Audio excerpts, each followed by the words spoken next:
अस्सलाम वालेकुम एवरीवन। आज हम आपको एक ऐसे नबी की कहानी सुनाने जा रहे हैं जो अल्लाह के कलीम थे, यानी जिन्होंने अल्लाह से सीधा कलाम किया। ये कहानी सिर्फ एक नबी की ज़िंदगी का सफ़र नहीं, बल्कि हक और बातिल की लड़ाई का आईना है। ये कहानी है हज़रत मूसा अलैहिस्सलाम की, जिसका जिक्र कुरान मजीद में किसी भी नबी से ज़्यादा आया है। तो अगर आपको प्रॉफिट सीरीज़ में इंटरेस्ट है तो प्लीज़ मेरे चैनल को सब्सक्राइब कर लीजिए। तो चलिए शुरू करते हैं real life story of prophet Musa अलैहिस्सलाम। हज़रत मूसा अलैहिस्सलाम का पैदाइश का वक्त मिस्र में था। उस वक्त फ़िरौन का राज था। फ़िरौन सिर्फ एक हुक्मरान नहीं, बल्कि अपने आप को रब कहने वाला एक मुतकब्बिर था। वो लोगों पर जुल्म करता और ख़ुद की इबादत करने को कहता था। फ़िरौन बहुत जालिम बादशाह था। एक दिन अचानक उसने एक ख्वाब देखा कि बनी इज़राइल की एक लड़की की वजह से उसकी हुकूमत ख़त्म हो जाएगी। इस खौफ में उसने एक खूनी हुक्म जारी कर दिया, हर नए पैदा होने वाले बनी इस्राइल के लड़के को कत्ल कर दिया जाए। बनी इस्राइल लोगों को ज़ोर ज़बरदस्ती गुलामी में रखा जाता, उनसे मजदूरी ली जाती और उनके दिलों में खौफ बसाया जाता।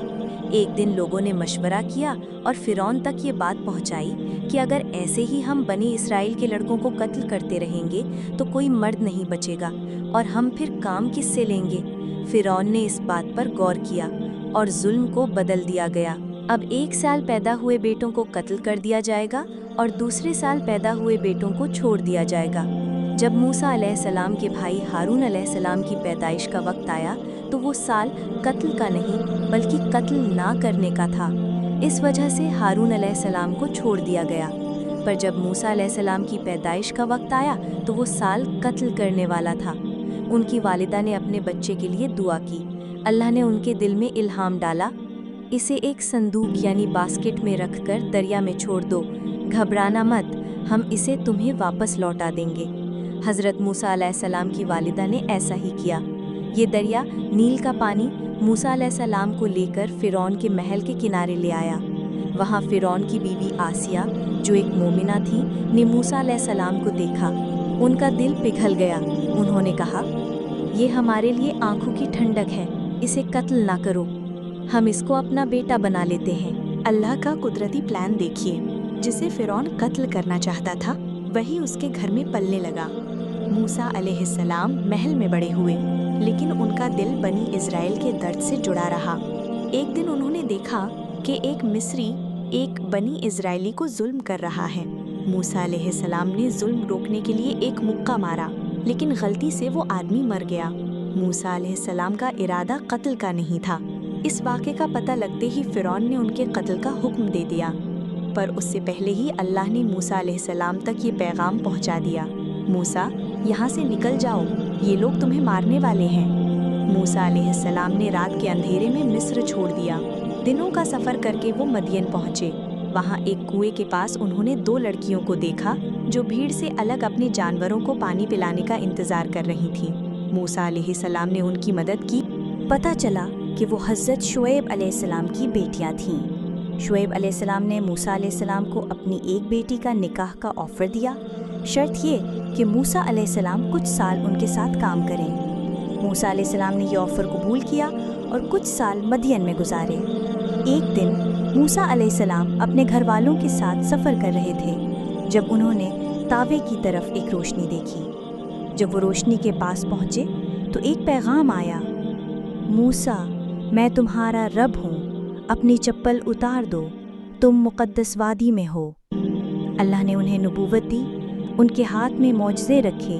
अल्लाह ने मूसा अलैहिस्सलाम से फरमाया, अपना असा ज़मीन पर छोड़ो। उन्होंने जैसे ही असा को ज़मीन पर छोड़ा, वो एक ख़तरनाक सांप बन गया। मूसा अलैहिस्सलाम डर कर पीछे हो गए। फिर फरमान हुआ कि डरो मत, इसको अपने हाथ में लो। जैसे ही उन्होंने उस सांप बने असे को उठाया तो वो फिर से असा बन गया। अल्लाह ने उनके हाथ में भी मौजज़े किए। अल्लाह ने हुक्म दिया, जाओ फ़िरौन के पास जाओ और उससे कह दो कि वो बनी इस्राइल को आज़ाद करे। मूसा अलैहिस्सलाम अपने भाई हारून अलैहिस्सलाम के साथ फ़िरौन के दरबार गए और अल्लाह की तरफ आने की दावत दी। फ़िरौन ने तकब्बुर से कहा, मूसा, तुम बचपन में मेरे महल में पले हो और अब मुझे रब कहने से मना करते हो। मूसा अलैहिस्सलाम ने अल्लाह का पैगाम पेश किया, मौजज़े दिखाए। لیکن فرعون نے انکار کیا۔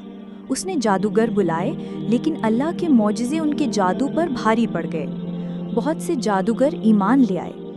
فرعون نے بنی اسرائیل کو آزاد نہ کیا تو اللہ نے اس پر عذاب بھیجے۔ ہر عذاب کے بعد فرعون وعدہ کرتا کہ وہ آزاد کرے گا، لیکن عذاب ہٹتے ہی وہ اپنا وعدہ توڑ دیتا۔ آخر کار اللہ نے موسیٰ علیہ السلام کو حکم دیا، اپنی قوم کو لے کر رات کے وقت نکل جاؤ۔ موسیٰ علیہ السلام نے ایسا ہی کیا اور اپنی قوم کو لے کر نکل گئے۔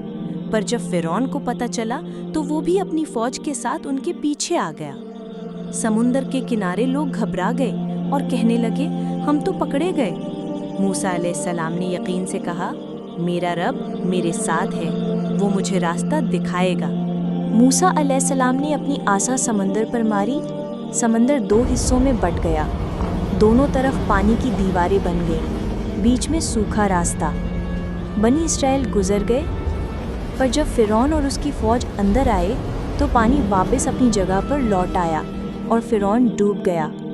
ڈوبتے وقت اس نے ایمان کا دعویٰ کیا، لیکن اللہ نے فرمایا، اب جب تو پہلے انکار کرتا تھا۔